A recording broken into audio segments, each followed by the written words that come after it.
asalaamaaleykum mbokku internetu IJAD TV asalaamaaleykum waa Sénégal mbégte lañ amati ak bànneex daal di jàkkaarloog yéen ci seen émission le soir de l'actualité Abdou face au majeur comme niñ koy defee samedi bu jot à partir de 20h te également ñëwati nañ fas yéene waxtaan ak yéen lépp luy actualité politique réew mi ba ci bitim réew fas yéene nag andi ci ak majeur comme naa l'habitude de le faire majeur bonsoir. waaw ñu ngi lay fay Abdou di kontaan de revenir ak suñu émission du soir bi samedi bi. Espérant qu'on va débattre de l'actualité et puis ça sera bénéfique pour les auditeurs. Surtout ça sera bénéfique.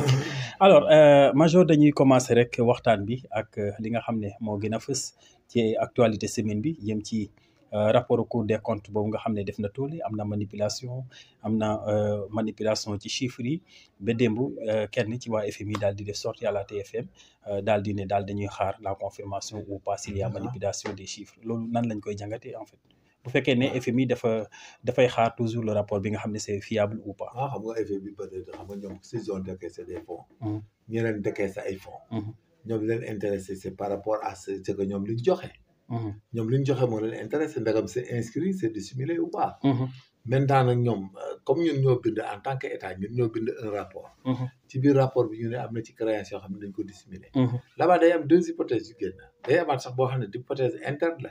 ok xam nga ñoom bu ñu joxee créance boo xam ne ñun dañ ko dissimuler. te ñoom ñoo jox créance bi. cela veut dire quoi. que le remboursement va poser problème parce que l'état actuel le nouveau régime. n'a pas de trace et n'a pas les chiffres d'une créance consentie par le FMI. loolu xam nga benn problème lay doon. donc dans ce cas suñu état bi am na ñun bu dee ñun suñu état bi si les faits sont avérés c'est très normal. de signaler à monsieur FMI. ou madame FMI que ce que vous nous réclamez. n'a pas été inscrit dans nos livres comme créance. due. xam nga loolu aussi c'est une hypothèse. hypothèse bi tout à fait. beneen hypothèse bi. mooy si la créance est là aussi. où cette créance a été dépensée. loolu où ça a été inscrit. ou fan lañ ko inscrire. ak fan lañ ko dépenser. en interne encore mu indi un aspect pénal une poursuite de détournement. donc c'est une affaire extrêmement compliquée et complexe. maintenant nag comme ñoom FMI. ñoom pour ñu am le cœur net. tu leur as dit que cela a été dissimulé. maintenant ñoom dañuy laaj justificatif yi et je pense que ñoom bu ñuy laajtee justificatif cela veut dire que ñoom ils étaient pas au courant. nekkuñu au courant non mënuñu nekk au courant quand ils demandent des justificatifs. de nous montrer si la créance dissimulée. mais il y a problème parce que ñoom s'ils nous donnent 1 000 milliards ou 2 000 milliards. et ils ont la traçabilité qu'ils ont réellement donné ça. ñoom bu ñu ñëwee booy wax ak ñoom danañ xam ne lii seen créance lii la. même bu dee gars yi dañ ko détourné ñoom loolu jarut de la laaj. parce que xam nañ si créance ñoom ñoo ko joxe. ba pare te yow bindoo ko. le problème est vite fait. maintenant nag comme ils nous ont demandé de justifier. je pense que le gouvernement actuel a la chance. parce que au moins il y a 4 personnes yoo xam ne elles étaient actives dans le ay loolu là qui était à la BCEAO. il y a le ministre des finances. il y a un autre. et même il y a le directeur du budget. et tous étaient là. ñu nekkoon gouvernement bi donc ñoom ñoo koy justifier. maintenant nag suñ ko justifier FMI. mais bu boobaa. les gens vont dire qu'au Sénégal, il y a des fonds qui ont été consentis et qui ont été entièrement détournés. Parce que am na hypothèse boo xam ne aussi du nekk infraction. xam nga léegi bu dee état bi da koo indi. réellement mu tabax ci hôpital bu Touba par exemple. fay ci étudiants yi. joxe ko ba mu leer naa ñu la traçabilité. kooku c'est des disciplines budgétaires la rek. c'est pas loolu amul manipulation. du nekk infraction pénale du nekk benn faute quoi. après peut-être c'est des omissions peut-être c'est des erreurs de gestion. pas erreur au sens étymologique sax. parce que là il y a pas de déplacement matériel et de prise manuelle il y a pas de vol. il y a pas de destruction. xam nga boo ne ma dugalal ma sac bi ci néeg bi. man ma dem dugal ko ci salle bi. mais sac bi existé na ba tey. noonu lay mel quoi. donc il faut aller mollo ñun régler ak FMI bi nga xam ne dañu poser des conditions parce que FMI je pense que dañuy poser ñaari conditions. c'est-à-dire à l'issue de la justification et autres. La première hypothèse c'est une annulation je pense. Annulation. Voilà et la deuxième hypothèse mooy ils vont demander de payer. tout à fait. Et puis ils vont nous structurer. C'est-à-dire ils vont nous demander des mesures de renonciation aux subventions. Et éventuellement même de libérer beaucoup de fonctionnaires. Bon kon mën nañ dem ba yooyu. oui genre yooyu là. donc conséquences yi mën na énorme sur l'état du Sénégal. Vous vous rappelez des départs volontaires là. ok sauf l'armée quoi les magistrats. les gendarmes, les policiers, les militaires ne font pas de départ volontaire. Mais le reste, ils libèrent la fonction. Les fonctionnaires, la fonction. Et là, ça pose problème. Là où l'on doit recruter des jeunes pour qu'ils travaillent, si on veut libérer, mais ça veut dire qu'on ne recrute plus. Oui, tout à fait. Voilà. Mais je pense que, avec FMI, il faut que nous soyons subtils et très intelligents. Wow. Surtout. Et régler cette affaire définitivement. OK. Parce que ça peut nous mettre dans des situations hybrides, bâtardes, pour nous gagner ci ak ñu am crédibilité. Avec les bailleurs de fonds. Oui, tout à fait. Ça pose problème. Ouais, ça va poser problème. Léegi bu fekkee manipulation am la Sénégal lan la ci encourir par rapport à FMI naturellement. Non, bu dee dañ manipuler loolu c'est une faute grave. Dans ce cas, gars yi dañuy renoncer à tout, ils arrêtent tout. La FMI bu dee dafa am ku bind ay faux. Pour accuser l'ancien régime. Non, là-bas c'est une catastrophe. bu fekkee l'ancien régime nag moo manipulé là-bas la FMI danañ xool nu muy aider régime bi. ba pare demander leen de prendre des mesures et de d'aller en contentieux. bu boobaa dañuy poursuivre l'ancien régime. Bien sûr, poursuivre tous les signataires. OK. C'est ce qu'ils ont déposé. OK. Sauf que l'extinction de l'action publique, parce qu'il y a le ministre des Finances qui est décédé. L'action publique pourrait être éteinte dans ce domaine. C'est lui le responsable principal. Mais bon, foofu mën nañu remonter ba ci président Macky Sall ou bien? Non, c'est le ministre des Finances. Là, les pouvoirs sont délégués. Sinon, c'est pas la peine de nommer des ministres des budgets des Finances. Donc, après... Parce qu'un président, il n'a jamais écrit de faire ça, il n'a jamais... Il y a aucun ordre qui est donné. Il n'y a pas d'ordre écrit ni verbal. Pour poursuivre, il faut constater un acte matériel pour me poser. Il faut l'existence de la faute. Il faut l'existence de la faute. OK. Il faut qu'on pose un acte. Le vol là, il y a déplacement matériel et la prise manuelle. C'est ça les conditions du vol. OK, tout à fait. C'est comme ça. Un président, un des casamance de guerre, un président dans la population, c'est la même chose. Ça passe pas. Il faut laisser les histoires de président là-bas. La responsabilité doit être individuelle, directe, personnelle. OK. Et l'imputabilité aussi à faute égale, légalité, égalité. OK. Il faut qu'on soit un État moderne. Moi, je suis un État moderne. Quand tout le monde est mon chef, c'est pas responsable. Oui, président, moi, il faut arrêter. Un président là, il est parti. Sinon, mais il sera poursuivi. Si on fait comme ça, mais tout le monde sera en danger. Diomaye en tête. Tout à fait. Ça c'est vrai. C'est risqué. Donc, il faut que le gouvernement... Il faut individualiser et personnaliser la responsabilité. Maintenant, il faut étayer les faits pour l'existence des faits d'abord. Les faits avérés. Et qui l'a fait? OK. Ce qui s'est passé, c'est quoi? Qui l'a fait? Comment il l'a fait? Quand il l'a fait? Où il l'a fait? OK. L'équipe Proco, quoi.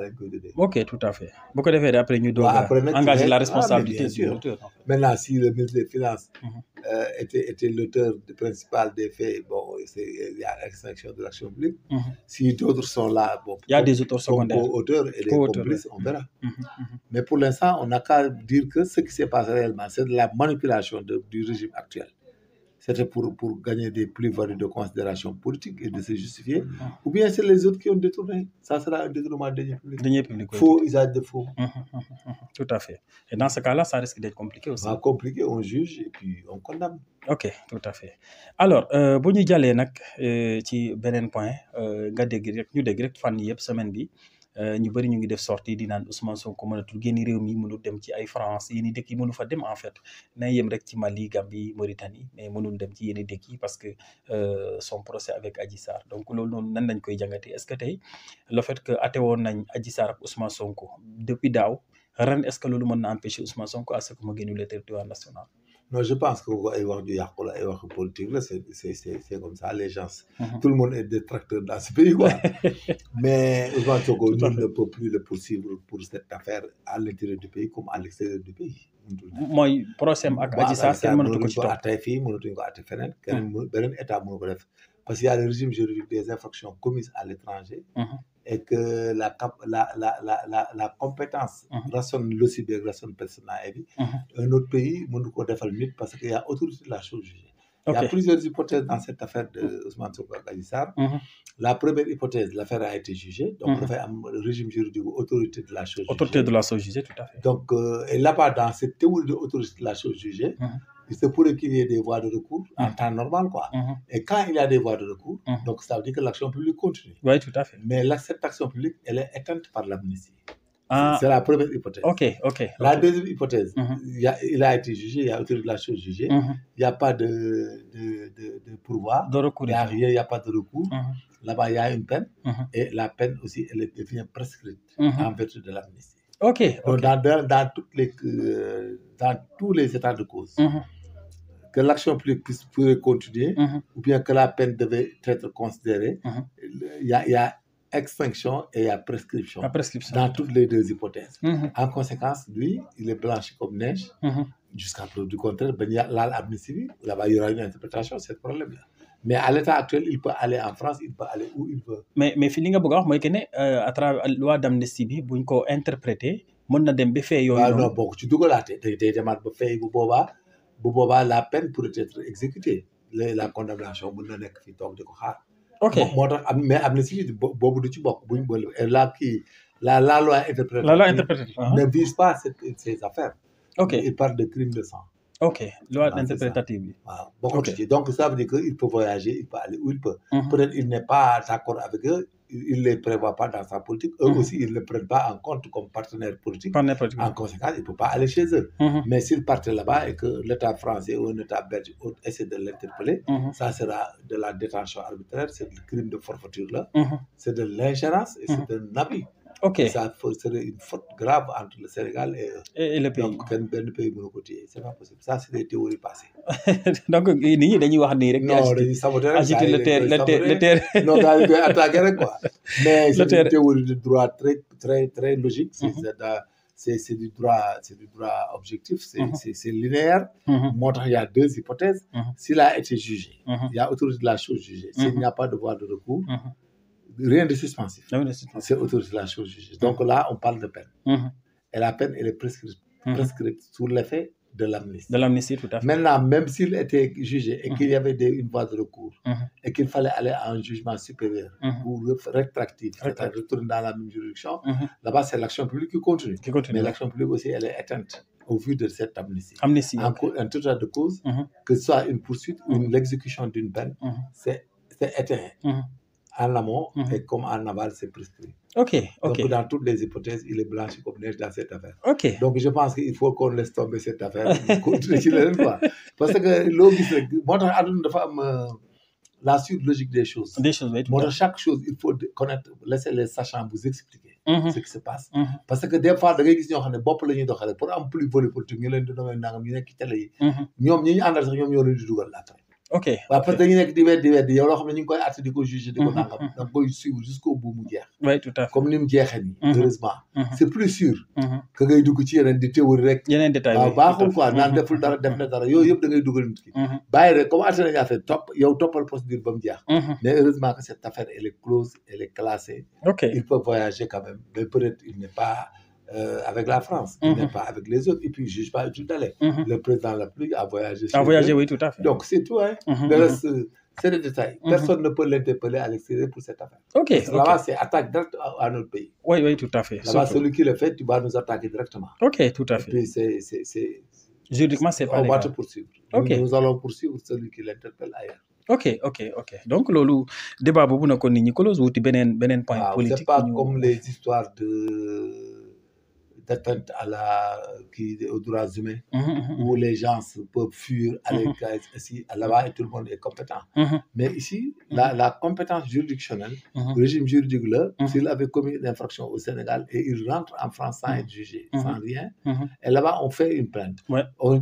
Voilà qu'il n'a pas été jugé au Sénégal. C'est la première hypothèse. La deuxième hypothèse, il faut que l'infraction pour laquelle il est poursuivi soit contenue dans le code pénal français. Français, oui. Soit reconnu par le droit français. Voilà. Pour le régime juridique des infractions commises à l'étranger. À l'étranger, oui, tout à fait. Voilà, donc c'est important de le savoir. Oui, c'est important. C'est des questions de procédure. Oui, tout à fait. Alors, Sénégal nag malheureusement ñi nga xam ne les non spécialistes ñoom ñooy xotee ko ci plateau yi di jaxase mbir mi sans confondement. Même conseil yi am ci kaw chez les premiers ministres et présidents yëpp da ngay gis gars yi dañuy sentir ni c'est finalement l'autorité a des problèmes. Parce que tu as besoin d'avoir des conseils avérés. Oui, tout à fait. Pour bañ a def ay erreurs. Oui, tout à fait. Mais gars yi dañuy wax rek di la wër ndombo. Ku nekk grade ku nekk master ku nekk nangam zéro. Waaw ñoo lay suul ëllëg. Oui, tout à fait. Les choses là la matière da nga koy maîtriser xam ko. Mën ko analyser. Oui, tout à fait. Surtout am na solo nag sinon rek. Sinon nga dugg ci kàmb. Fan gis naa ñu bari di ko traiter mais c'est des théories qui ne scellent pas. L'affaire là elle est éteinte de par de l'action publique éventuelle qui pourrait évoluer. Donc mais est-ce que gars yi aussi ni nga ko analyser nii bu fekkoon ne xamee nañ ko noonu. parce que ñu bëri dañoo wax ne voilà ñu bëri dañuy wax ne loi d'amnistie boo gisee nangu ñu abrogé ko c'est parce que dañoo xam ne buñ ko abrogé Sonko ak Diomaye dinañ dellu kaso. non Diomaye du dellu ñooy am problème. ça doit abroger lépp quoi. boo ko abrogé lépp. day indi ay perturbations parce qu'il faut qu'on aille à un jugement définitif pour chaque cas. par exemple par exemple boo abrogé loi bi. l'histoire d'Adji Sarr da nga koy juger. acquitté ko. ok acquitté ko quoi moom mu féete boor. ne ko les allégations ne sont pas fondées. aucune preuve. des accusations n'a été établies. la victime n'a présenté ceci cela et nangam. nga acquitté ko. kooku moom mu génn moom dem liggéey. mais ça ne sera pas le cas pour tout le monde. oui non malheureusement day am ñoo xam ne. mënuñ leen parce que ñoom li ñuy si boobu foofu dañu fa heureux parce que les forces de sécurité et défense. dafa am beneen obstacle de l'élément légal. ñoom dans ce qu'ils ont fait. il y a pas l'élément légal dans ce qu'ils ont fait. parce que c'était ordonné par la loi et commandé par l'autorité légitime. Il y a absence d'élément légal. Oui, tout à fait. Vous savez, dans les faits justificatifs, c'est l'absence d'élément légal. Oui, tout à fait. Parce que les faits sont ordonnés par la loi et commandés par l'autorité légitime. Oui, tout à fait. Et ni leen criminel ni leen point là, c'est légué. Oui, tout à fait. Voilà, donc loolu mu ñoom dañuy fàttali ne boobu beneen obstacle la bu ñuy régler. waaw moo tax c'est très compliqué. da ngay dem rek ba beneen gëj da ngay ñëw taxaw ba pare yegg si. non c'est da ngay yegg si ba débarquer ci train bi doo gis gaal. doo xam fooy dugg. non c'est trop technique. non c'est trop technique. Il y a absence d'élément légal. léegi là-bas nag il faut installer l'élément légal. Que les gens, il faut installer que c'est ce qui agissait, les forces de sécurité que tu voudrais accuser autres, il faut évoquer et définir et démontrer qu'ils n'étaient pas dans l'ordre de la loi ni le commandement de l'autorité légitime et qu'elles n'étaient pas aussi dans la légitime défense. Oui, pour nga mën a engager pour nga nag poursuivre leen. ok mais loolu ngay étayer yow. dem ak ñoom procédure. ok ñoom nag ñu war a. mais loolu nag du neex a été. waaw nga dem nga ne tel jour telle heure nous trouvons à tel. nous les gendarmes on était en maintien de l'ordre en formation c'était là que nous avons vu une foule d'environ tel armée de ceci cela qui sont en expliquer quoi. loolu suñu domaine la. ok mais ils oublient que pour l'instant il y a absence d'élément légal. donc il faut que tu ailles dans l'usage de la force. Injustifié. Non autorisé par la loi et non commandé par l'autorité légitime. Et qui n'est pas dans le régime juridique de la légitime défense. Moi, tantôt, j'aime dire que la légitime défense, la légitime défense, c'est le état dans lequel se trouve une personne qui commet un crime, un délit, en se défendant soi-même ou en défendant autrui, contre une agression actuelle et injuste. Donc, il faut que qu'il y ait agression, que ça soit actuel et injuste. Tu ne dois pas provoquer ça, tout ça. Donc, il y a quoi provoquer wala nangam. Secondo nag, c'est ce qui est lié à la défense. Il faut que la défense soit simultanée, proportionnelle et nécessaire. Voilà. Mais légitime défense dans le droit sénégalais pour nga établir ko bëgg am gain de cause yombul de. Parce que élément yu mu pour yëpp dajee yombul de tam. waaw dana dajee parce que léeg-léeg. Maintenant je donne un exemple nit ki bu la attaqué ak arme à feu. nga riposter ak nu mu tudd nit bu la attaqué ak paaka. nga riposter ak arme à feu rey ko est-ce que lu mën nañ. waaw dafa am beneen théorie bu approfondie. vu la dangerosité. de l'arme blanche. L'arme blanche, oui. Vu la vulnérabilité du gendarme policier qui n'avait pas un gilet pare-balles, qui n'avait que son arme. Vu la volonté manifeste de la victime là à poignarder le gendarme. Donc, il n'est pas logique que ce gendarme-là n'use pas de son arme pour se défendre. Sinon, faute de quoi, c'est inéluctable, il allait être poignardé. Montre la proportionnalité. Il ne faut pas penser que arme égale non. C'est la relation de cause à effet entre la menace et le riposte. Parce que là-bas, c'est comme ça. Nga xam nga léeg-léeg nga menacé nit ak arme à feu. ba pare bal bi tàkk. rey ko. nga bëgg a justifier mais xamul tax théorie boobu foofu bu boobaa dañuy jàpp pour homicide. ba dañ daan vu la dangerosité de l'arme. Vu la complexité de la manœuvre. Et de la vulnérabilité de la partie atteinte. On ne peut pas on amène là-bas le dol, ce qu'on appelle le dol éventuel. Le dol, parce qu'on le dol. Oui, le dol éventuel. Surtout droit des contrats. Voilà, c'est un dol. Parce que là-bas, l'intention est supposée. Le dol éventuel. Ok. L'intention est supposée. L'intention de tirer. Nous nous disséquer entre une erreur, une maladresse. Parce que vu la complexité de la manœuvre, parce que le fait que tu étudies, l'autre tu fais ta vie. ba pare yëkkati ko dégg ne. ba pare ne ko nii bal bi ne teel dal ci kawam. waa ji dee. nga bëgg ne dama doon foo wala tey non foofu non kooku dans mooy comme ngay foo ba rey nit. mais la légitime défense moom. c'est xam nga aussi nous avons les excuses de provocation. excuse de provocation maanaam wax ko ci olof. xam nga dañuy am mooy loolu excuse de provocation.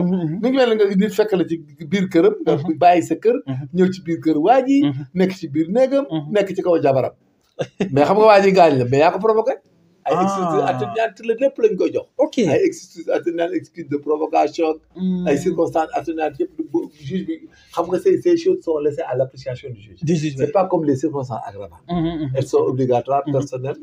Et légal. Et légal, oui, tout à fait. Voilà, tandis que les circonstances atténuantes sont laissées à l'appréciation souveraine du juge, oui, tout à fait. Donc voilà, toutes ces théories-là sont à connaître. Mooy faral nga gis juge bi bàyyi nit ngay kaas. waaw lu tax rey na ko pare ñu bàyyi ko muy dox. waaw donc juge bi day apprécier. En fait, droit pénal sénégalais, c'est méconnu par la population. waaw mais c'est pour ça mënuñu ko xam da nga koy jàng. Même les gens qui font, il faut que des droits pur et dur pour nga dem. Pour nga comprendre les la pratique surtout aussi. Les excuses atténuantes, les excuses de provocation, les circonstances aggravantes, qu'est-ce que cela veut dire? Sont obligatoires, sont judiciaires, les circonstances atténuantes sont judiciaires, les circonstances aggravantes obligatoires, personnelles, légales.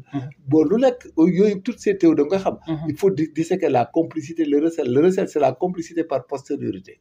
Okay. Tandis que la complicité, donc, il y a un droit pénal, les circonstances aggravantes, la coaction, la théorie des délits banqués, des délits impossibles. La tentative punissable. Xam nga la tentative punissable da doon tenter mais le législateur l'a bien défini.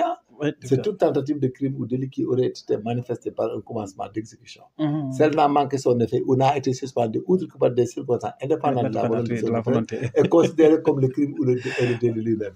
Ñu ne là-bas l'hypothèse de la tentative punissable, il faut qu'il y ait commencement d'exécution, absence de désistement volontaire et absence de résultat nuisible. Ok. Voilà, moo tax ñu mën le punir. Parce que quand il y a désistement volontaire, il y a l'élément moral qui sort. Oui, tout à fait. Donc, moo tax aussi la pensée de l'infraction, les moments successifs de l'infraction dañ ko jàng ko pour nga mën di enquête. mën taxaw incriminer ko, inculper ko. Il faut la pensée de l'infraction, la résolution d'agir, les actes qui tendent à l'infraction et les actes qui attestent l'infraction proprement dit. Donc ce sont les étapes. Le cognitif du criminel. Okay. La pensée de l'infraction, la résolution d'agir, les actes préparatoires, les actes qui tendent à l'infraction et l'infraction préparatoire. Moi, il avait la volonté de faire ça. Et il l'a bien analysé, il l'a bien assumé. Maintenant, quand il a commencé, il n'allait pas arrêter et il ne voulait pas arrêter. Les circonstances pour lesquelles cette personne a arrêté, c'est des circonstances indépendantes de sa volonté. De sa volonté, oui. Et là-bas, tout est carré. Maintenant, l'élément matériel de l'infraction n'est pas parfois, n'exempte rien. Il y a la théorie des délits manqués, des délits, tout ça. Loolu yëpp dafa am alors da ngay gis aussi nit koo xam ne dafa def meurtre wala mu def assassinat après ay avocats di plaider article 50 du code pénal. La démence. Oui, démence. Maintenant loolu aussi nan lañ ko. Non, la démence doit être antérieure à l'infraction. Maanaam nit ki dafa. C'est-à-dire il y a pas de démence partielle. Avant que bala ñuy évoquer démence, il faut que tu sois fou et établi avant que tu ne commettes l'infraction.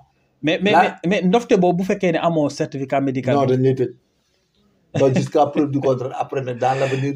boo nekkee ci kaso bu nañ dem ba xam ne kii dafa dof carrément. Mais ça ne doit pas être la conséquence de la chose. Ok. La démence ne doit pas être la conséquence de ce que tu as fait, c'est du surmenage ça. Moo tax la démence rend l'acte licite mais pas conforme de droit. Et ne constitue pas pour l'auteur un moyen de défense. Il lui appartient d'en apporter les preuves. Mais en fait, les avocats, ñoom dañuy bëgg. waaw démence. waaw la contrainte et l'erreur. Il y a la démence, la contrainte et l'erreur. Il y a la contrainte morale et la contrainte physique. Oui, la contrainte morale extériorisée et la contrainte physique aussi nga agir.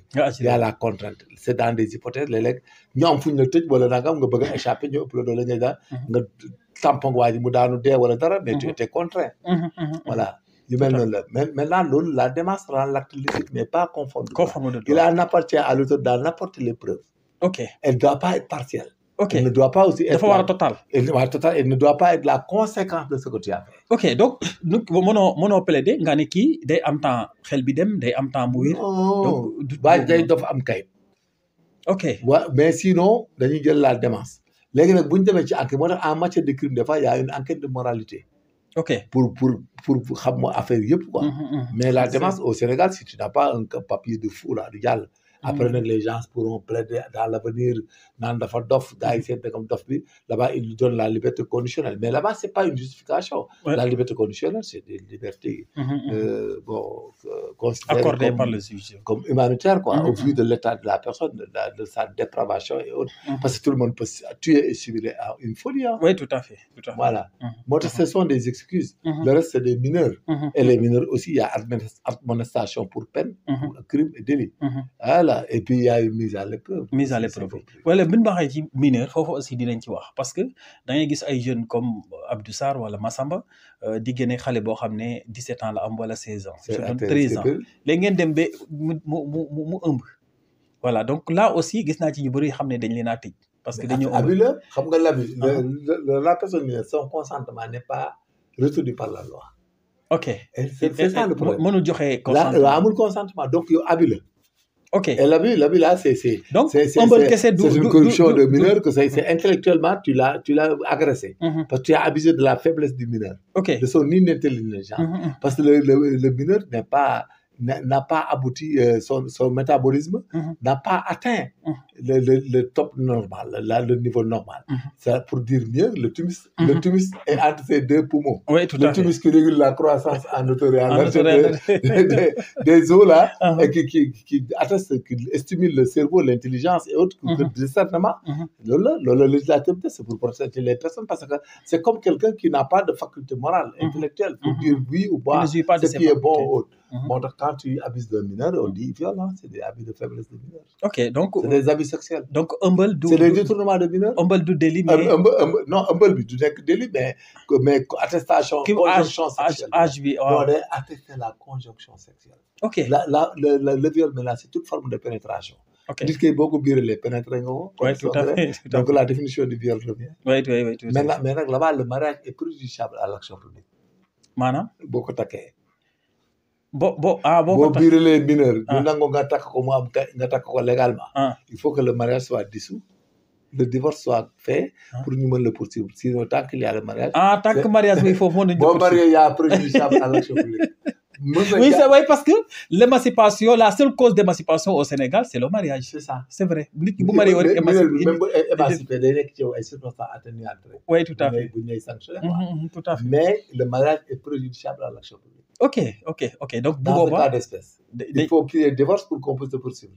Man mos naa ci régler cas bu mel noonu. Ah bon? Waaw bu garaaw. benn waay boo xam ne benn kilifa patron boo xam ne dafa amoon benn mineur bu am 17 ans. Mais il n'avait pas compris quoi, elle était belle, mignonne et tout. Mais la fille là dafa dëkkoon ak tantam. wujji yaayam yaay ji tas.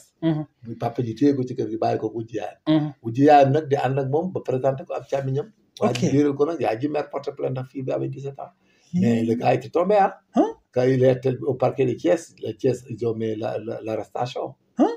waa ji bi ñëwee mu ne man fii bi sama xarit la quoi de nattoo ma ci dal je l'aime beaucoup da nga mën ko léegi de bëgg nga ko. est-ce que xale bi wóor na ne boo xool nag koy takk tey danañ d'accord. mu ne mais je pense que amul problème. man bi ñu ko waree arrêté. mais on lui a donné 24 heures mais je vous dis le monsieur là dafa takk gel bi ci guddi gi la ko maire dëkk boobu defal certificat de mariage. bi mu ñëwee man ma def 3 transmis en retour. Ok. xam nga procureur bi dafa def transmis arrestation. du mise en cause si les faits sont avérés. léegi nag man bi ma ko laajee noonu waa ji pour sauver ko. mu ne mën na ko takk man ko demal takk ko. mais mu dem takk ko ñu may ko ci ngoon gi. dafa dem jox leen xaalis bari 600,000 à l'époque. ok gars yi may leen may gu njëkk gi ñu maye ko. ñu defal ko certificat de mariage bi comme waa ji kilifa la mu defal certificat de mariage bi. 9 heures mu indi certificat de mariage bi. ma bind procureur bi ne ko le mise en cause c'est un temps volé en mariage ayant consenti un mariage avec la victime. Je pense que la question devient préjudiciable à l'action publique. À cet effet, nous ne pouvons pas exécuter le soir transmis. Quoi. Et puis j'ai joint le certificat de mariage dans le dossier en retour au père. Père classé sans suite. Père waroon na c'est sûr quand ñu mën a koy mu ne classement sans suite. waaye maa ko sauvé waaye ji mu ñu daan ànd ak fii bi dem sax France.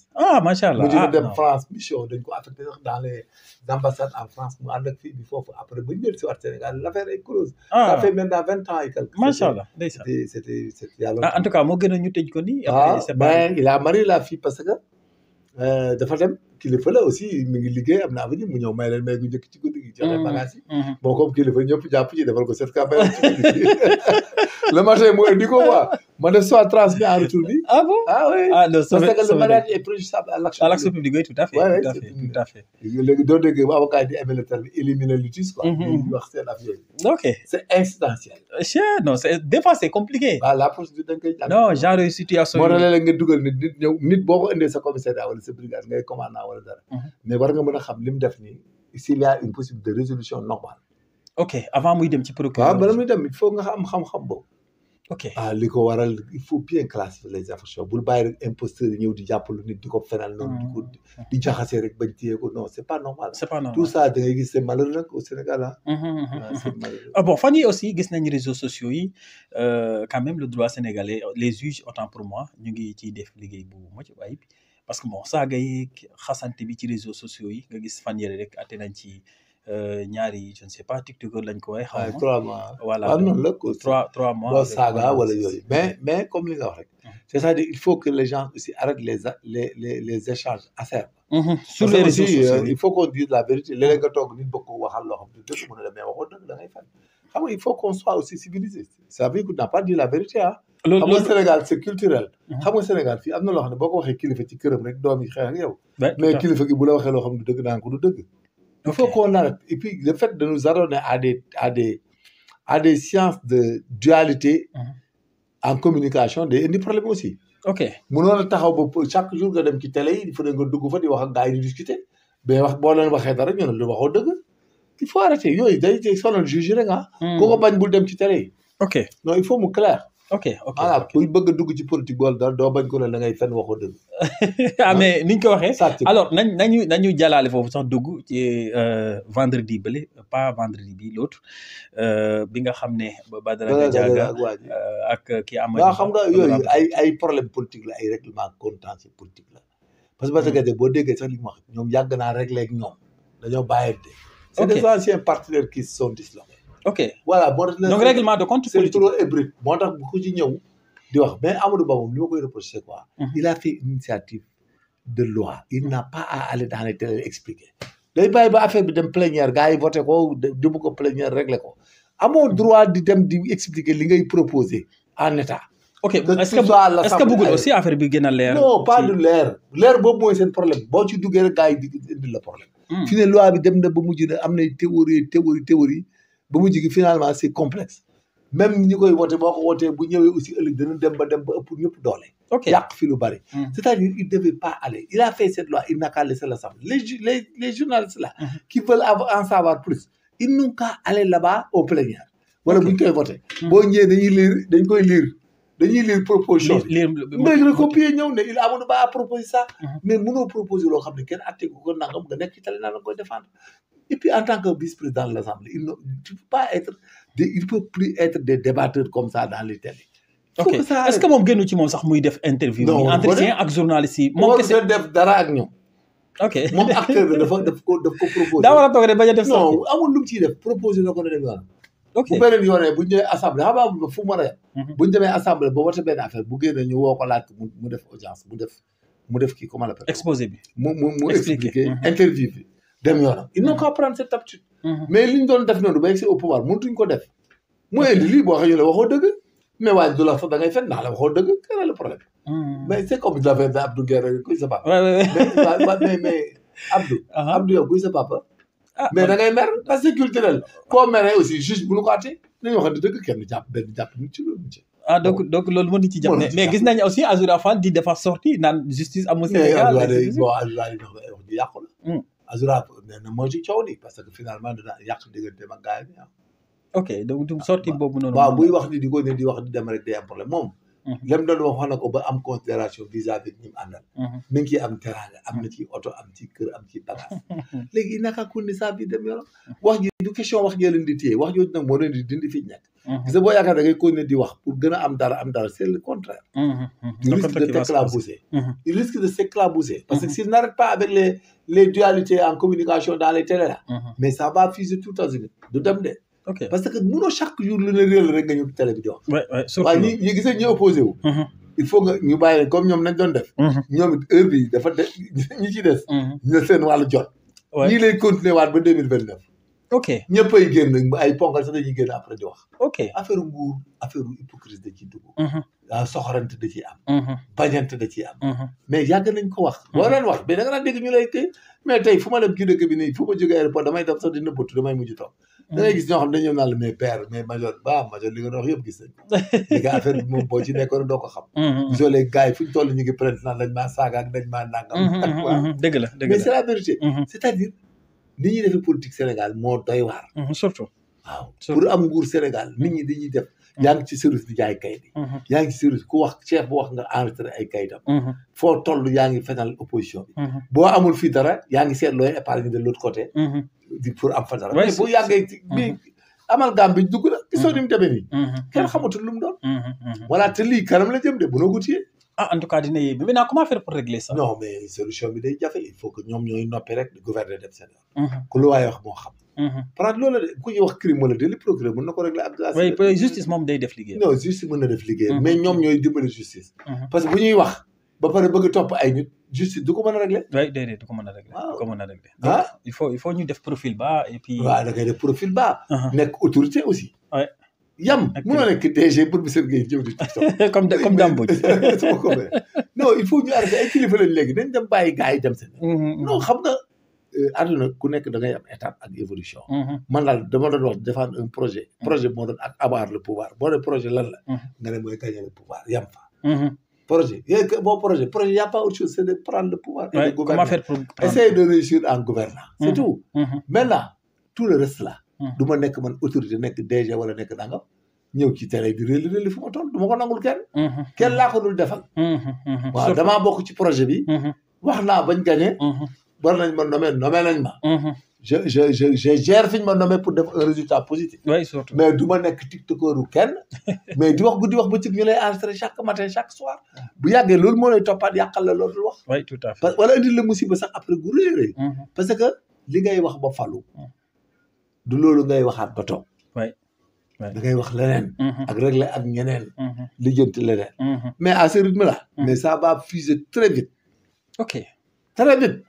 gisoo les gens là. c'est vrai gisoo leen ni ñu mel ci télé. réseaux sociaux yi léegi réseaux sociaux yi. buñ ko bàyyil xam. gis nga en tout cas. ma ne boo ko bàyyiwul. xam nga en Afrique. li ma leen wax tout le temps ñu naan li ma wax ci Afrique nous sommes en tiers monde. fii nit ñi mënoo muusa ka waane bañ bëgg la continuellement. ndax Sénégal moom la am bi mooy problème. gis nga fi ne ni yow mënoo ànd ak 2 millions yu la botel nga ne ku nekk da nga koy satisfaire Sénégal yi loolu lañ gëm ñoom. ku nekk dañ ko satisfaction personnelle. waaye yow mooy problème bi. loolu mooy problème. da nga ne ces 2 millions yi da nga perdre 1 million 400 yi da nga koy ñàkk. oui tout à fait. ça bu gaaw. parce que ku ci gis benn waaye wàcc ci koñ bi ak oto. ak kii du dara. waaye yow kii grave ngay wàcc ak sa oto 90 millions. ñu ne waaye kii dafa maa gën ndey dafa politique ba am ko moo lay contre ba dugg boîte vocale. voilà ça veut dire que loolu da nga koy sóoraale ak. oui tout à fait waaw boo yegsee au pouvoir. yow da ngay fexe on l' appelle un trichement. fait tout pour tricher ba am sa deuxième mandat xam ne du jàll. Afrique mënoo fi am 2 mandats benn parti politique mënoo fi am 2 mandats. ok plus de 2 mandats. plus de 2 mandats c'est-à-dire parti politique au Sénégal.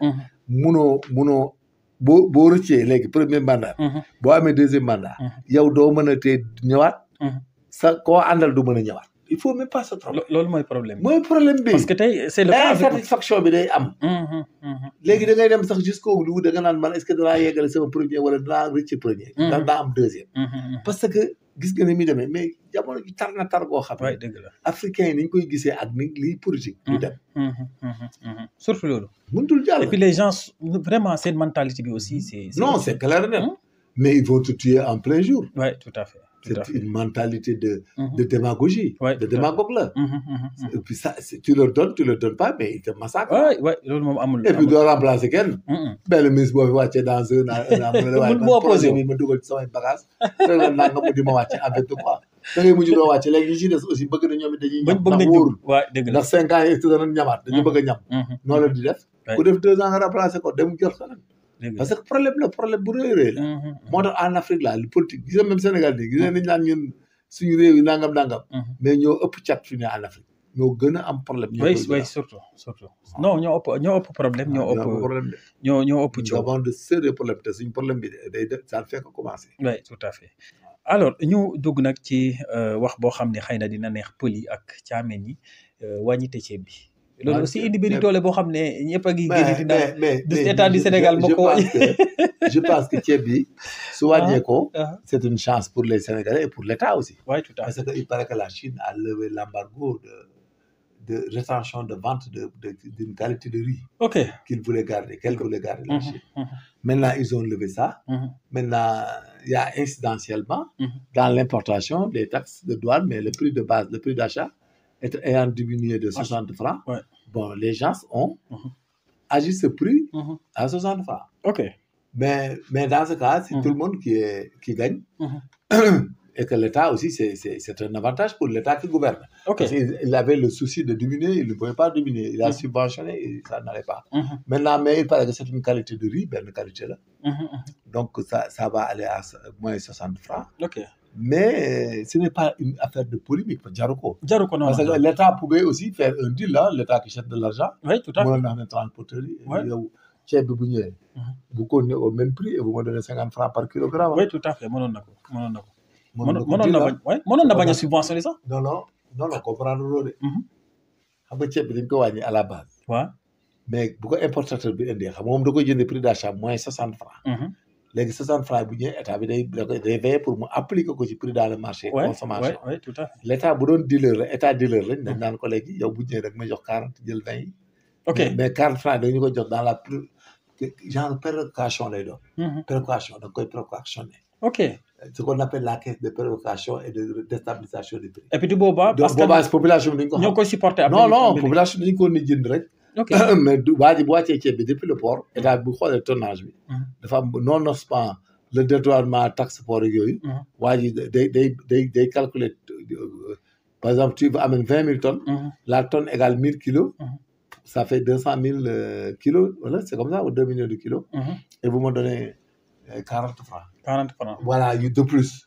État bi dire ko. Donc, il faut dire que l'État est quand même à la volonté de bien mettre faire les Sénégalais dans de bonnes conditions. Donc. Parce que day am ci ay pays voilà. Xam nga les taxes de douane là. Aux États-Unis. Quand Trump met 25%, mais vous venez vous augmenter ça dans les taxes automatiquement. Il n'arrange pas les Américains, il arrange l'État américain dans les ressources. Donc, il veut que ça, il le met dans l'industrialisation et la main-d'œuvre pour que les Américains trouvent du travail. Mais parce que si on dit automatique, il faut dédouaner, il 25%. État bi jël ko xaalisam la. Mais le monsieur qui amène le véhicule, il met 25% ou 50%. Mais quand il vient, il augmente le prix. Ah oui, du ko jaay la da ko jaay la ko neex ndax man sama oto li laa ko jaay ko bëgg jënd ko bëggul bàyyi. Donc population yi jënd maintenant l'État même dans sa politique de développement social. L'État a des revenus qui pourra lui permettre de créer de l'emploi, de financer des industries, de régler autre chose. Mais là-bas, c'est l'État qui fait sa politique et qui fait le deal. Mais le consommateur, il consomme. Cela veut dire que là-bas, tu peux gagner de l'argent, mais tu vas dépenser ça en amont. En aval, quoi. Tu gagnes en amont, mais tu dépenses en aval. Mais là-bas, la chaîne de valeur, c'est quoi? Que tout le monde travaille, tout le monde gagne, mais personne ne s'enrichit. Dili Europe doon la gisee les pays développés c'est comme ça que ça marche. Tout le monde arrive à vivre, à vendre, à échanger. Acheter, oui. Mais tout le monde est au même niveau de pauvreté. Oui, tout à fait. Mais personne n'est riche. Chacun vit, mais l'argent circule. L'argent circule, oui. Mais personne n'en garde. kenn du bëri ay. waaw mi ngi mel ni fonctionnaire weer dee da ngay jël lépp jënd ceeb jënd diw jënd suukar. jënd meew fayal xale yi fay lépp. mu jeex bu fin du mois di jot 2000 ngay dese dernier jour booy passé. oui tout à fait nga demaat jëliwaat solde bi ñëwaat. léegi nag tu es un distributeur de billets rek. yow tu dépenses parce que yow fonctionnaire la. léegi transporteur bi moom it jël wàllam. jënd essence jënd carburant jënd huile vidée. fay assurance. dëgg la ak visite technique. c'est une chaîne xaalis bi delluwaat ci état c'est comme ça des techniques de développement. c'est une technique de développement. Donc c'est peine perdue gars yi di tourner ci kaw état di naan non wàññi wuñ ko. non état bu ko neexoon mu ne transporter ko importer da nga may jox 40 francs. oui tout à fait kilo bu nekk da ngeen may joxaat 40 francs ndax wàññi nañu ko à la base. oui tout à fait vous enlevez les frais de douane et autres. ba pare ngeen jox ma ci sama wàll. il fait la péréquation. et que là-bas, ils leur demandent des dividendes. Ok. Ce qu'on appelle des ristournes. Ristournes, oui. L'État peut demander des ristournes. Oui, On tout l'appelle à fait. des ristournes. Ristournes, oui, tout à fait. C'est ce qu'on faisait dans le Gerte, la vente de Gerte. On l'appelle des ristournes. Ah, État mënoon na ko def donc. Ah, mais mais c'est la même chose. C'est des choses à féliciter voilà, aussi. c'est des choses à... c'est un encouragement. On ne les félicite pas, mais on les encourage à ça, là. Oui, tout à la fait. volonté de nous laisser... de nous assister un peu, quoi. Un De peu, ne oui, pas abuser de nous. On les encourage. Oui, tout à fait. xam nga ni dafa am encouragement ak félicité. Oui. su doon état bi dafa jékki-jékki. substitué wu. wala dem régler prix bi. mais l'État a eu la clairvoyance d'esprit de ne pas. mais ils ont des problèmes de milliards, hein, ils pouvaient le prendre là-bas. Hein. Oui, tout à fait, tout à fait. Ils ont des problèmes de milliards, ils pouvaient le prendre. Oui, oui, mënoon nañ ko récupérer foofu. Oui, des gens comme nous nga xam ne on analyse les choses là, on va à travers là. mais mënoon nga wax ne gaañ bi 60 francs yi léegi dama lay bàyyi 20 nga jox ma 40 yi. Oui, tout à fait. 40 yi, imagine sur 1 million de kilos. Hein? Oui, non, c'est des milliards.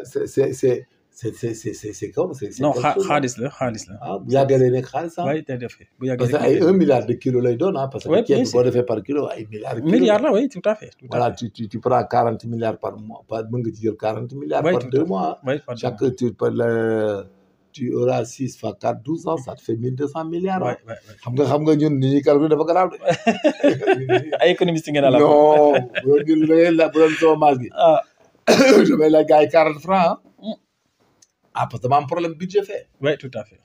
ah oui tout à fait. bu ñu waxee ba ne wàññi naa 10 francs. ok gars yi ne alhamdulilah ci kilo bu nekk 10 francs. boo jëndee 100 kilos muy ñaata.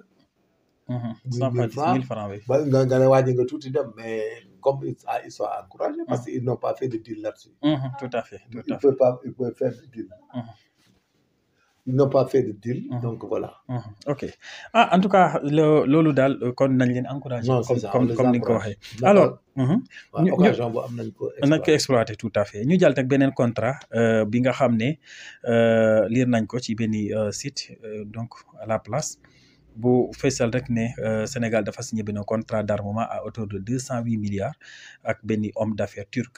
loolu nag suscité benn débat parce que daa am ñoo xam ne dañu ne dund bi cher na la situation économique fu mu toll ñu décaissé 208 milliards di ko jënd armement yow en tant que commandes ku féetewu ci arme nationale est-ce que loolu noonu da nga koy encourager le fait que ñu jënd. waaw c'est-à-dire arme bu jëndee rek dafa am benn plan de montée en puissance si l'armée. ñoom ñooy xool la menace sécuritaire. le besoin en armement. et le besoin en bâtiment. en navire de guerre et autres. Et puis selon la menace, quoi. Selon la situation géopolitique sur le plan sécuritaire. Si c'est vrai, hein, là, si c'est vrai. Oui, si c'est vrai. Oui. Mais et puis c'est pas le financement de l'année, hein. Ça doit être un plan quinquennal. Oui, plan bu yàgg lay doon. Plan là. Et puis dañ koy verser en fonction de la livraison du c'est ça, c'est un plan de développement et de montée en puissance. Parce que la ligne Est, là, c'est une ligne à danger et puis la menace est réelle, quoi. Réelle, ok. Voilà, donc il faut que chaque fois, un État aussi doit se prépare, oui. Non, un État, il se prépare parce que État égale État. Tout à fait. On est en pays limitrophe avec plusieurs pays. Par exemple, si tu parles des rives de l'océan Atlantique, prenant la théorie de l'Est vers le Sud, tu as la Mauritanie, tu as le Mali, les deux Guinées. Tu as la Guinée-Conakry, la Guinée-Bissau. Voilà. Donc c'est important, nonobstant cela, et puis tu en rajoutes le terrorisme qui est presque une armée. Oui, tout à fait. Voilà, en conséquence, il faut monter en puissance progressivement.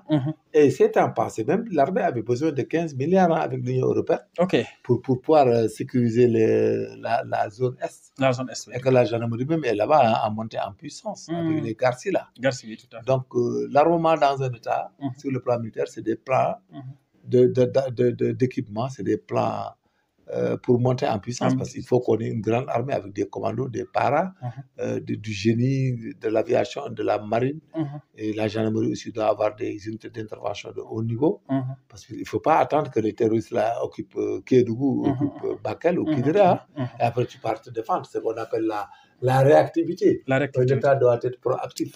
Oui. Donc, si c'est vrai, mais c'est tant mieux, parce que c'est pas l'État, c'est la gendarmerie et l'armée peut-être.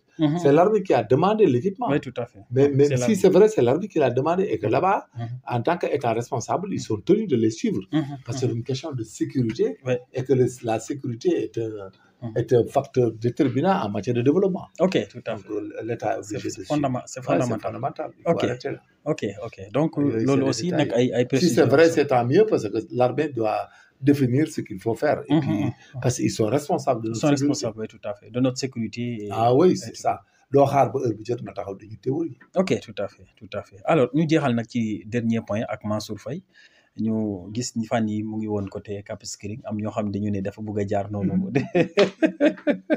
Finalement ndaw mais Mansour xanaa du daw bàyyi fii commune am nag. Finalement il va les perturber c'est une stratégie il va les perturber parce que xam nga lan mooy dëgg gi aussi. Dans cette histoire là il faut aller vite dans les procédures. Ok. Ceux qui sont incriminés il faut les appeler leur notifier les faits. Pour qu'ils préparent leur défense. Et que l'information et l'instruction les appellent. Puis ils s'expliquent. Ok. Sinon les personnes sont pas concernées, vous les laissez circuler librement. Les gens qui sont concernés, il faut venir les interroger et leur notifier que nous vous invitons à rester dans le pays, de ne pas sortir jusqu'à ce que votre cas soit élucidé. Ok. Nous sommes dans un état développé, dans un état civilisé. Mais à ce rythme-là, on ne peut pas s'en sortir. Ok. C'est un peu épris. En tout cas, tu déplaces parce que sans gendarme, voilà, sans policier, ku nekk di suivre, ku nekk di xool. Bu guddee bu tëddee ci hôtel bi ngeen wër gannaaw hôtel bi du yor yooyu ay peine. Il faut le notifier ça. Mu toog. On vous invite à rester à quel endroit vous voulez rester. C'est comme une résidence surveillée. Vous lui demandez de rester dans un endroit précis. Ok. Bañ pare. Te bu boobaa amul droit génn foofu. Non, tu as le droit de génn, c'est la justice qui lui dit ça. Ok. Day xaar, il se défend. Day près de lépp da ngay koy convoqué. wax ak moom. mu laaj ko li nga ko war a laaj. parce que heure bi jot na 1 an. Si on pense que les gens ont fauté, il y a des gens qui ont détruit autre.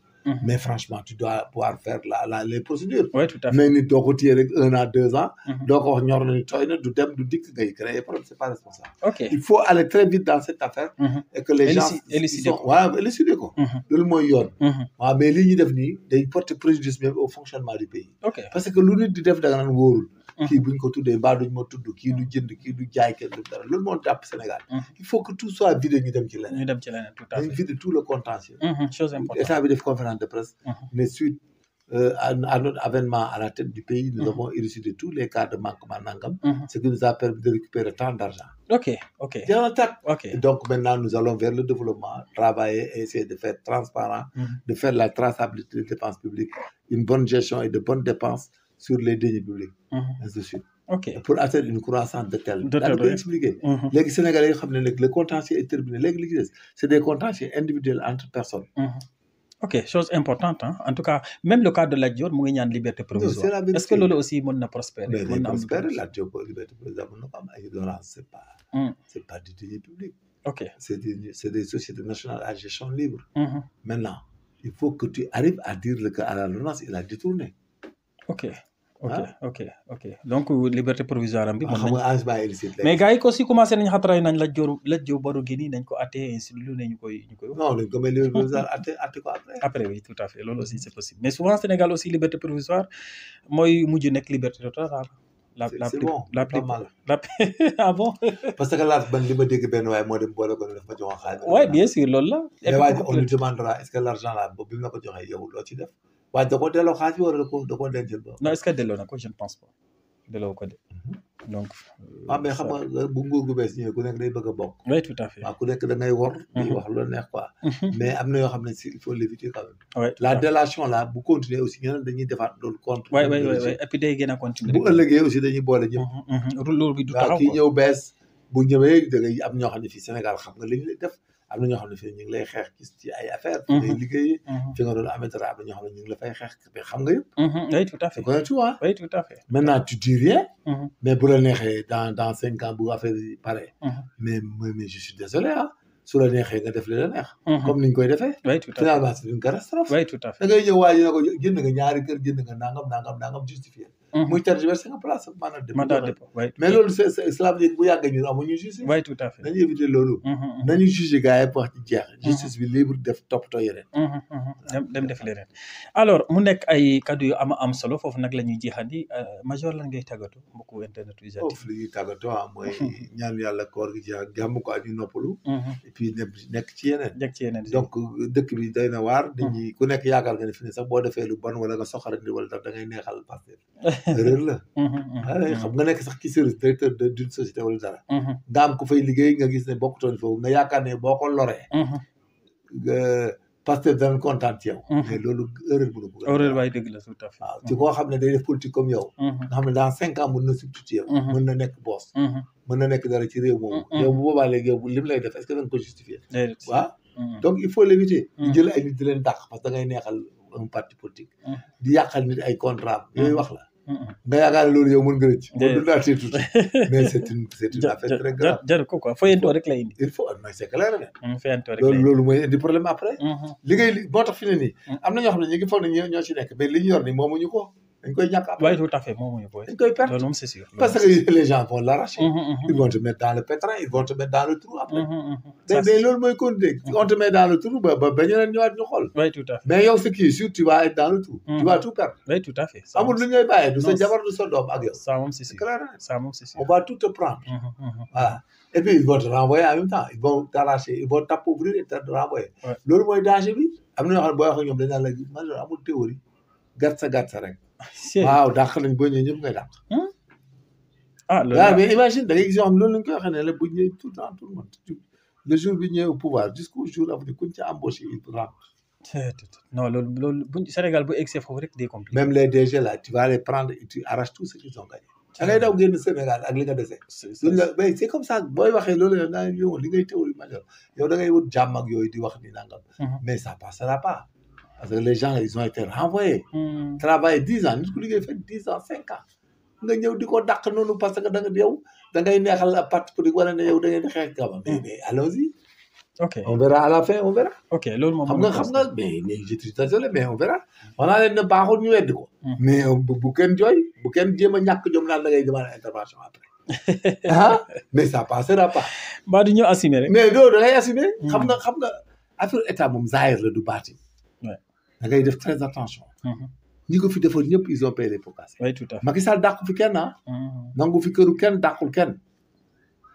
ok oui ñoom Diomaye ñëpp ils ont fait leur carrière sauf que Sonko mais seen salaire dañ ko yor ba keroog bi ñu nekk président mi di fay. sauf que Sonko bu ñu rajee woon. waaw kooku c'était un autre cas. boobu sax nekkul politicien au sens étymologique.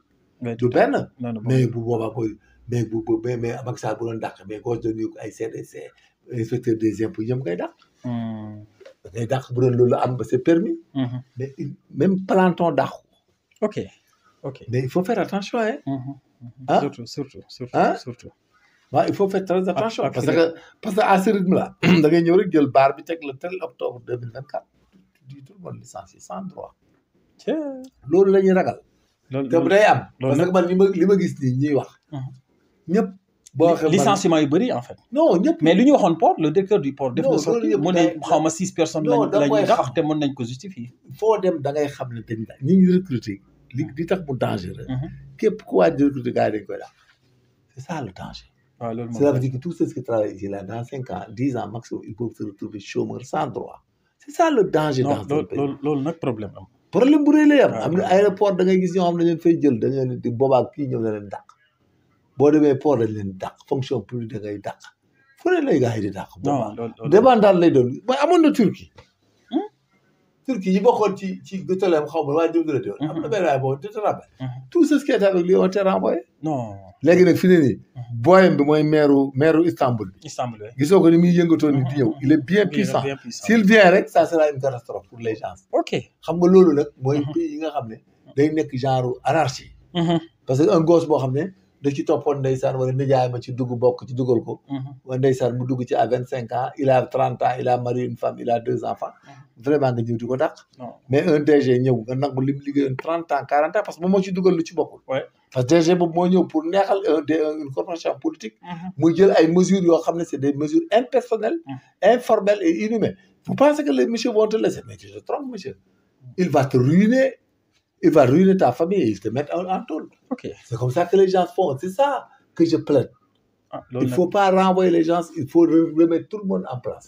Et puis mais bu fekkee nag comment dire ce recrutement yi c'était abusif. Comme poste ak ay société bu war a jël 100 personnes. nga recruter 300 personnes. mais les gens qu'ils prennent c'est abusif. fi ñu ko teg man gis naa si ñu ma xam dama leen xam nekk ci biir. ñoo xam ne am na gos yoo xam ne ñu ngi dem liggéey bu yàgg ñoo ne ma ñoo leen wutal kayit am na ñoo xam ne maa leen boole ñu ne wutal kayit. ok ñu ngi dem di liggéey di ñëw commencé costume. attendez ah lii ñu dugg nii mais ça passera pas. ñoo xam ne nekkuñoo ci biir mais léegi. non léegi comment jël nañ leen ñu ngi ci ministère ak fu ne di liggéey c'est dangereux. nee naa leen bu leen dàq kenn jël leen li leen neex lu ngeen mën a jël leen bu leen dàq nit kenn du ko dàq. ok mais bu fekkee nag kii recrutement bi. amul recrutement bu irrégulier c'est une question d'autorité man mënu ma nekk ministère de la fonction publique jël fa ay nit affecté leen ngeen ne c'est irrégulier mais il faut arrêter xam nga lu irrégulier. dàq ay nit di jël ay nit. mais koo fa fekk mënoo ko dàq ci place bi jël fa nit c'est irrégulier. ok donc. léegi nag li nga xam ne mooy mijoter. mais ces gens ñoom boo waxee ñoom amul benn problème da ngay ñëw rek jël baar bi 2024 tel date. non tonton loolu moom bu ñu fay génnee comme. waaw moo tax fi de nii ku defar concours da nga ko embauché kese tu n'es pas en sécurité. oui tu n'es pas en sécurité. Et puis est-ce qu'on n'arrivera pas même à ce que mu am ñu admis ay concours après ay nit.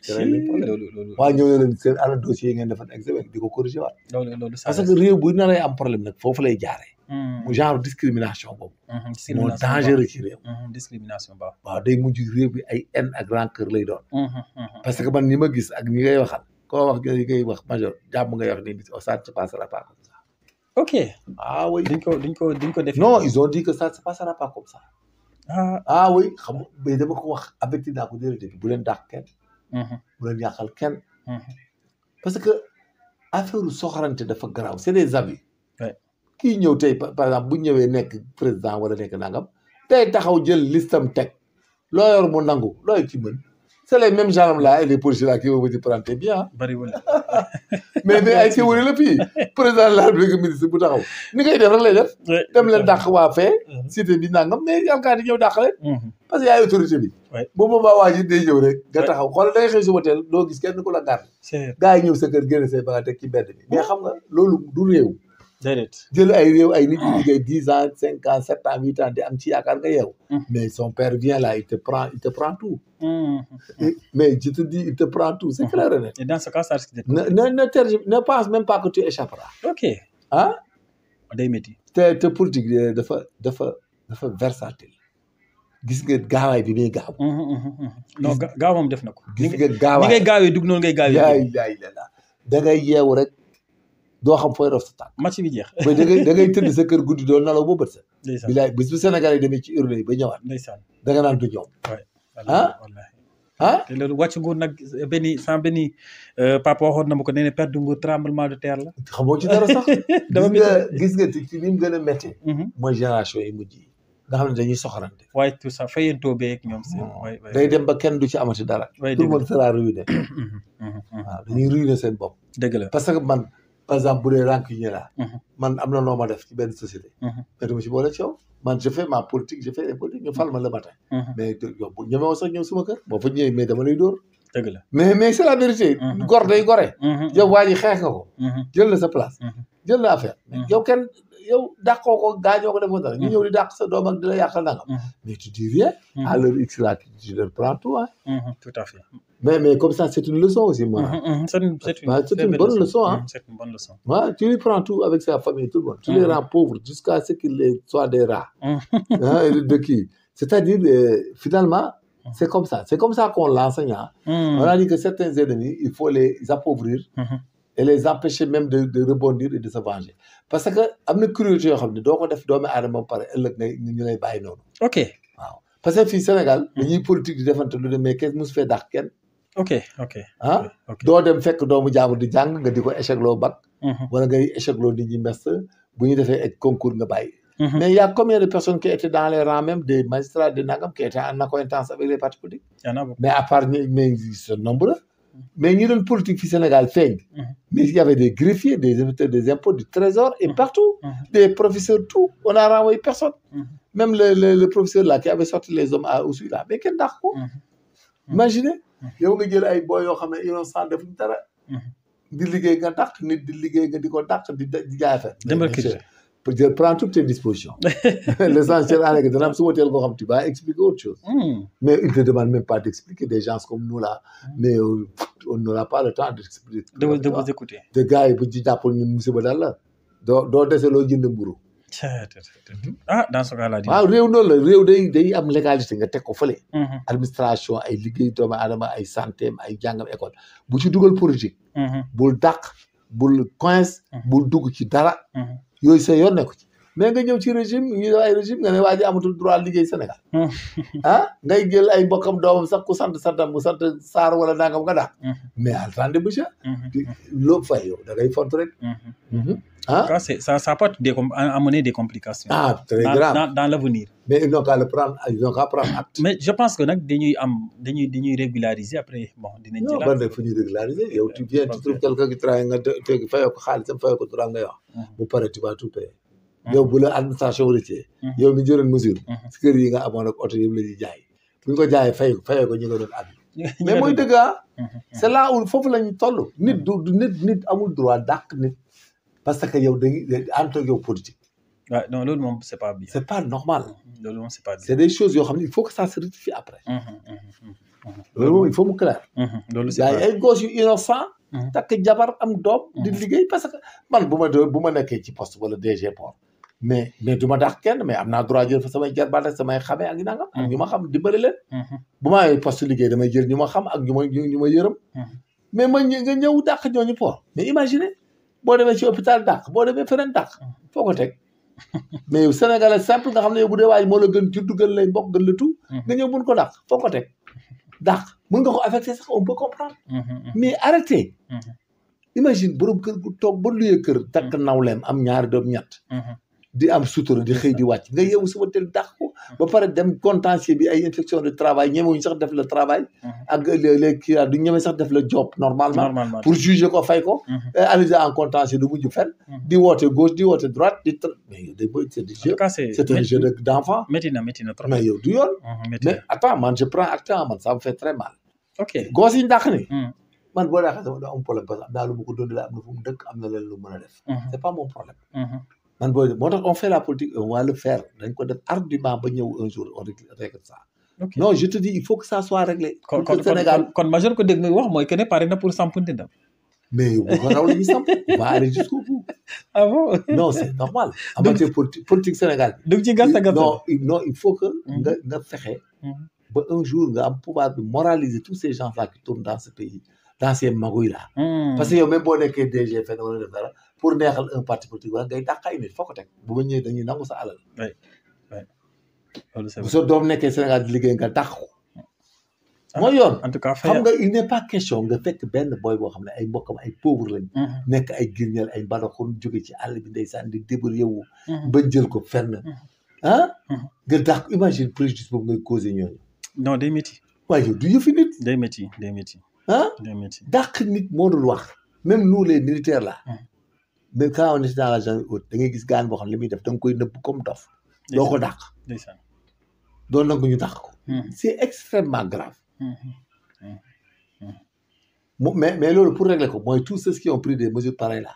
après il faut les ruiner jusqu'à leur dernier ossement. c'est-à-dire il faut les sanctionner après. tous ceux qui prennent ces mesures là di dàq doomu aadama ci dara. loo xam ne teguwul fenn. il faut après les réprimer d'une manière atroce. ba nga xam ne sanctionner leen. waaw nga xam ne ëllëg tout le monde va respecter le principe et parler aux gens que ñii pourquoi li dal leen parce que dañoo toroxal ay doomi aadama abusé d'eux. il est interdit au Sénégal pour des raisons politiques ngay dàq nit liggéeyal. mais peut être loolu ñëpp bàyyi politique mais c'est grave on n'aura plus un état. oui tout à fait. boo ñëwee da ngay dàq ñëpp magistrat nga sàkkal ko pexe ku nekk nga sàkkal pexe waxuma dara ces civils là qui n'ont pas de recours ils n'ont rien. mais finalement ça est-ce que duñu dem sax bay dàq ay gendarmerie et policiers mais c'est extrêmement grave c'est-à-dire il faut que ça arrête ça. man je le dis à qui veut l'entendre. celui qui prend une mesure arbitraire sur une personne. pour ay affaires politiques ci liggéeyam. yow ngay politique muy politique. yow nga nekk lii di fayu di am sa xaalis moom mu nekk instituteur wala mu nekk agent port wala mu nekk agent Sonatel wala Senelec wala nangam nga arrêté ko ndax politique dàq ko. mais je te jure yow mi ko dàq sama yoon nekk yu ma ñëwee je te ruine. je te jure doo am loo jëndee mburu non écoutez. non mais monsieur. c'est inadmissible. non dafa métti. keroog point de presse maa ngi dégg na am na benn paa boo xam daa obligé yóbbu doomam Fuuta ñu dem jàngi parce qu'il peut plus supporter les frais de scolarité des enfants. mais dàq bi moo dul yoon ndax raison politique. naan ñi dañ leen jël ñu ngi leen doon fay normalement soo ñëwee xoolal ni ñu koy gérer nga fay leen. surtout en tout cas. mais ay centaines de personnes ay milliers de personnes kenn leen dàq. nit doo ko dàq ci liggéeyam pour des raisons politiques. mbaa ji même bu la contrer nekk ak yow jéem ko convaincre mais tu dois le laisser. Macky Sall bu dàqoon ñëpp fi ne heure bi ñu bëri tey du ñu woon am moyen politique bu s'il les avait recensés partout fu nekk dans le privé autre parce que un président il peut aller même dans le privé na la dàqal diw da nga koy dàq. parce que da ngay ragal ñu def la représailles. xam nga droits humains la le travail c'est droits humains. Ouais, c'est sacré aussi. c'est sacré. On ne peut pas man même bu ma nekkoon président de la République bu ma nekk premier ministre wala dara sama xel du ma frôler. ma gis benn boy Pastef naan buy liggéey. yor njabootam yëpp parce que Pastef la bokkoon ma dàq ko non xel du ko xalaat. du ma ko xalaat ça me passe même jamais à l'esprit. wala nga fekk benn inspecteur des impôts yi demal nga di ko dàq. wala ki non sama yoon nekku ci boo waree avancer da ngay avancer même bu doon général civil day am Pastef.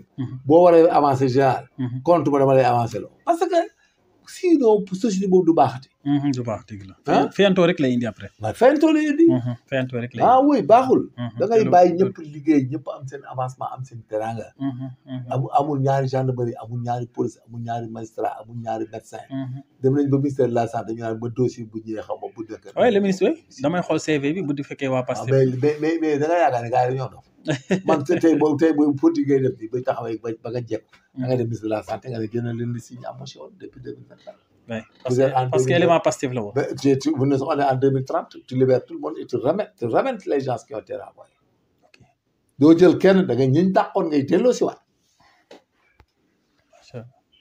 loolu mooy justice. dafa compliqué de. ñiñ dàqoon remplacé la. mais il n'est pas question. non ministre de la santé moom déclaration. il n'est pas question ngay dàq nit di jël nit. waaw loolu mooy problème. da ngay ñëw jël nit. mais doo dàq ñu ngi fa fekk. man je m'opposerai farouchement à ce que ñu renvoie nit. et tous ceux qui ont été renvoyés par des kii politiques seront réintégrés. et ceux qui les ont renvoyés. c'est le système des baydoutes intelligentes et de licence passive. Tu vas pas me dire que ministre bi waxoon ma dàq la wala ma arrêté naa nga sama yoon nekku ci. yow yaa ko def yaa koy fay. reto bi sa kaw lay maa wax loolu foo nekk naa la jël. yow yaa koy fay. lu tax nga dàq leen en fait de quoi. ngay théorie say théorie man tu as pris des gens dans quel régime juridique kii dafa mën contrat nangam nga arrêté ko mais da ngaa jëlee ñu leen contrat. voilà on devait lui payer 5 millions 10 millions nga am nga ay kër yu jar 100 millions 200 millions ak say compte ak say doom ak jabar prend tout jaay ko fay leen. c'est pas possible. on va dédommager tout le monde ah oui il faut dédommager tout le monde qui a subi ce préjudice. c'est de la lâcheté il faut les dédommager après. c'est la même chose que li ñuy wax nii. c'est comme quelqu'un que tu as blessé que tu as tué nit liggéey bi 10 ans nga dàq ko. non dafa métti. dafa métti. man su ma jëlee pouvoir buñ ko jëlee boobu dañuy politique buñ ko jëlee ñëpp laay dédommagé et puis tous ceux qui les ont remplacés seront renvoyés. parce que du yoon. nañu bàyyi ñiy liggéey seen place. nga jël ñeneen ñun buñ ñëwee ñu bàyyi leen fa. bàyyi waa Pastef foofu ak waa APR yi indi ñi nga ba mën a indi. mu ko nekk chaîne de développement. mais nga jël tàngam jël changé mais loolu su développement lay indi.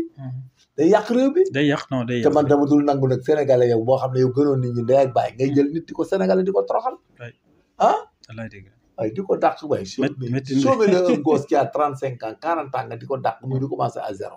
mais si moo rey ko fetal ko ñooyam. waay benn la de en tout cas métti na lool tonton bon mais quand même peut-être dans l'avenir ils vont rectifier pour avancer. c'est trop tard ils ont renvoyé énormément de gosses ñu ngi fii ci dëkk bi di la wooti waxtu jëm quoi c'est pas normal.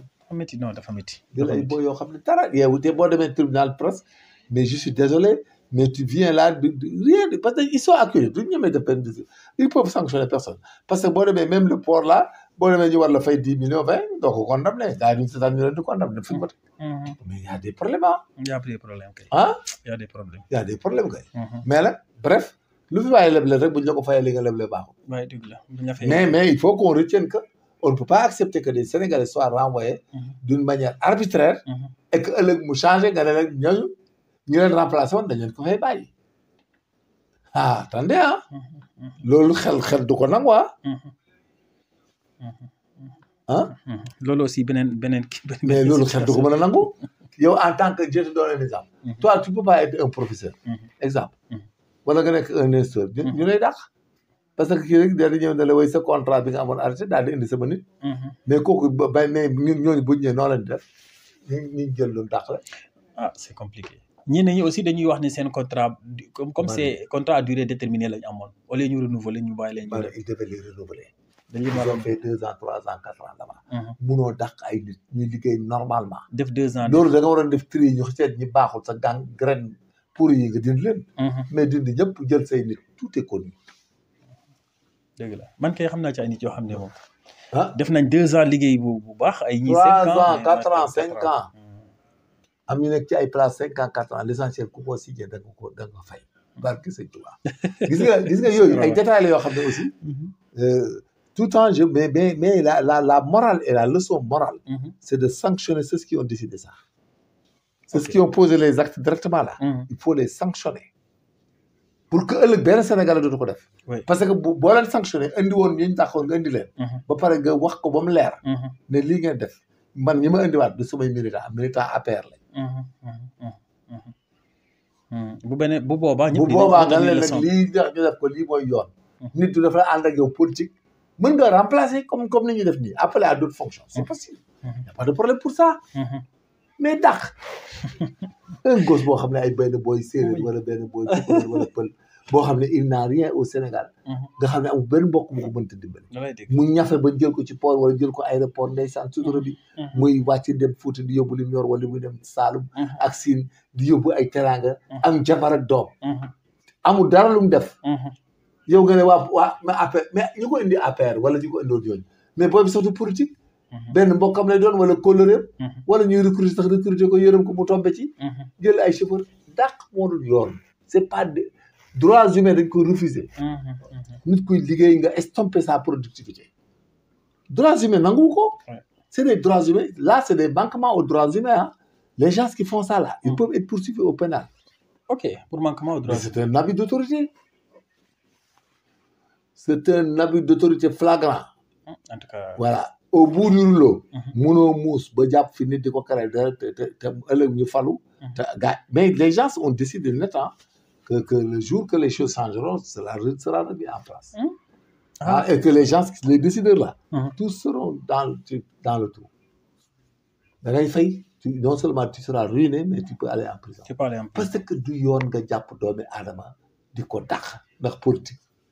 du yoon man parce que man ñun ëllëg boo ñu doon politique ba jël pouvoir jamais nga dàq nit ku doon liggéey tu trouves un instituteur wala un professeur un médecin un magistrat un nangam qui était dépassé mais tu gâches sa carrière en fait de quoi.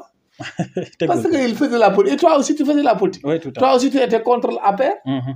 Et que lui il était avec APR tout le temps là. Par quelqu'un il est avec Pastef. Ceux qui viennent ils sont contre Pastef. mais quelle est la différence.